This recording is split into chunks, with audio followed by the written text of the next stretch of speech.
morning to you, Ramyo Busiku, and our audience. I am coming to you from Uganda Wildlife Education Center here in Entebbe, popularly known to be the zoo, but of course we're speaking matters tourism. Recently, you had the 6 lions that were poisoned, allegedly, from the Queen Elizabeth National Park, and that's not the first time we have seen that happen.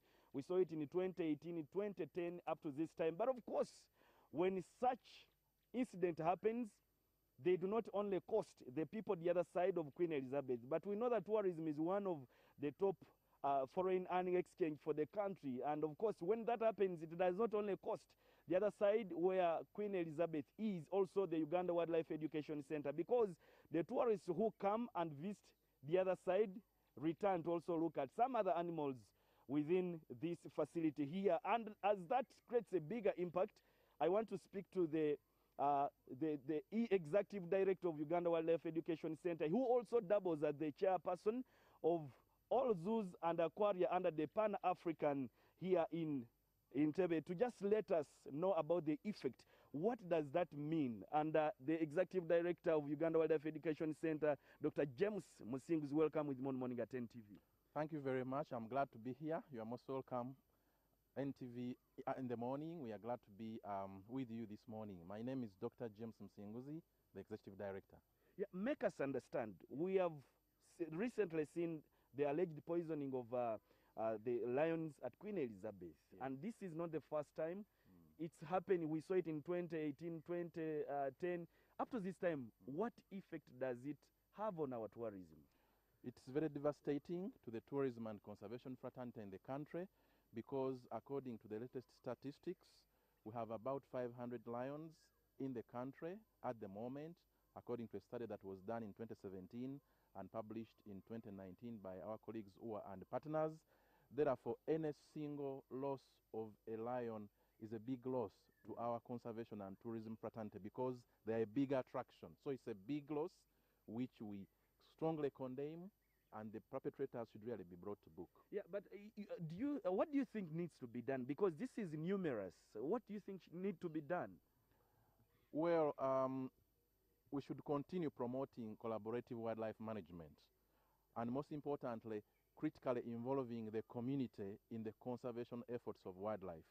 The Uganda Wildlife Authority is doing this already, but we need to step up the efforts and continue collaborative wildlife management, involve the communities in the wildlife conservation, listen to them more, what are their grievances, also start the application of the law. The Uganda Wildlife Act 2019 provides for compensation of loss of animals, loss of life, and this is going to help us to mitigate some of the effects that are within the community members, like anger, especially when they lose their animals, courtesy of the wildlife that strays from the park to the communities.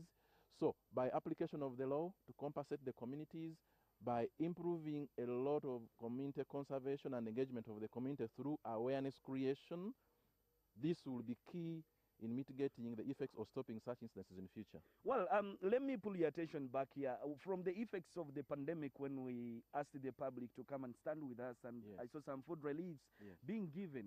What is the stand like? Have we fully recovered? Well, it is a gradual process. What I can report is that we are on a trajectory of recovery.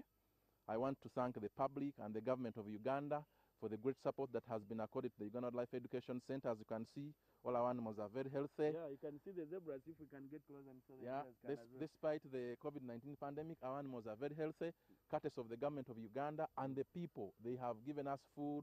They have made sure that we survive. The animals are doing well. At the moment, we've been hit by a reduction by 82% in the visitation, and our revenue has gone down by 74%. But I want to assure you and the public that we are recovering. We have introduced some new tourism products like the tigers, and the Ugandans have come up in terms of touring their country. I want to encourage them more that please let's promote domestic tourism, especially in instances like this of COVID-19. The Ugandans have come, they have enjoyed the longest beach in Entebbe here, they have enjoyed the tigers, they have enjoyed other products like behind the scenes where you can feed animals, where you can get close to the animals, and this is improving the tourism. We are recovering slowly, especially through domestic tourism, especially when the parents come as a family and enjoy the best zoo here and also the play area that is the best around. We have heard about the chimpanzee conservation program. What Yes. is it all about? Thank you very much. The Chimpanzee Conservation Education Program is one of the flagship programs that we are raising in order to involve the communities and the public in the conservation of the chimpanzees. Chimpanzees are the closest primates to humans. They have 98.7% DNA composition similar to us humans. And of recent, there is a surge in the rescue of chimpanzees from the communities as a result of them straying from the enclaves or to the private lands. So there is a lot of conflict. So what is happening is that there has been an increase in the rescue of chimpanzees, and we think that by launching this action plan to involve the community more in the awareness creation in terms of the conservation of the chimpanzees, in terms of the welfare of the chimpanzees that are here at the center in Entebbe, the public must be involved. So we are launching that program so that we can have collaborative chimpanzee conservation and management here at the Wildlife Education Center. Well, for time purposes, the executive director, let's leave it there. Thank you for talking to us.